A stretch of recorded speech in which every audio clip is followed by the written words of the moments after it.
மிதுனம் பிறப்பிலேயே நல்ல அறிவாளி, பேச்சு திறமை, சரிங்களா? நிறைய லாயர்ஸ், ஃபினான்ஸ்ல இருக்கவங்க, புரோக்கரேஜஸ்ல இருக்கவங்க, இவங்க எல்லாம் மிதுனமா இருப்பாங்க. நல்ல பேச்சு திறமை, நல்ல அறிவு கூர்மை.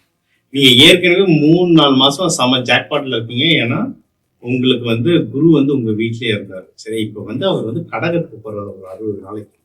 அப்போ நீங்க உங்களோட தனஸ்தானத்துக்கு மூவ் பண்றாரு. இப்ப என்னன்னா ஓவரால் லைஃப் நல்லா இருந்தது. இப்ப பணம் அதிகமா சேரப்போம்.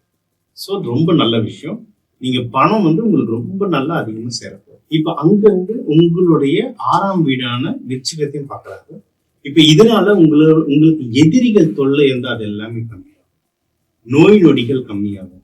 உங்களுக்கு லிட்டிகேஷன், நீங்க ஏதாவது நீங்களே பெரிய லாயர், உங்க மேலே யாராவது கேஸ் போட்டிருப்பாங்க, ஏதாவது பிரச்சனை நடந்திருக்கும். அது எல்லாமே குறையிறதுக்கு ரொம்ப ரொம்ப ரொம்ப நல்ல டைம். இன்னொன்னு 8ஆம் வீட்டையும் பார்க்குறாரு. உங்களுடைய 8ஆம் வீடை பார்க்கறதால நீங்க வெளியே தான் இன்வெஸ்ட்மெண்ட் பணம் வச்சிருந்தீங்க, அந்த பணம் திரும்பி வரணும்னா இது கேட்கறதுக்கு நல்ல டைம்.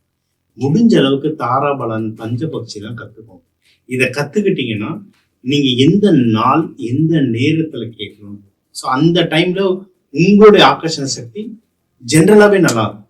சரிங்களா? அந்த டைம்ல நீங்க கேட்கும்போது கேட்கறவங்க எஸ்ன்னு சொல்ற வாய்ப்புகள் ரொம்ப ரொம்ப அதிகம். ஸோ அதுக்கும் நீங்க கேட்டுக்கோங்க.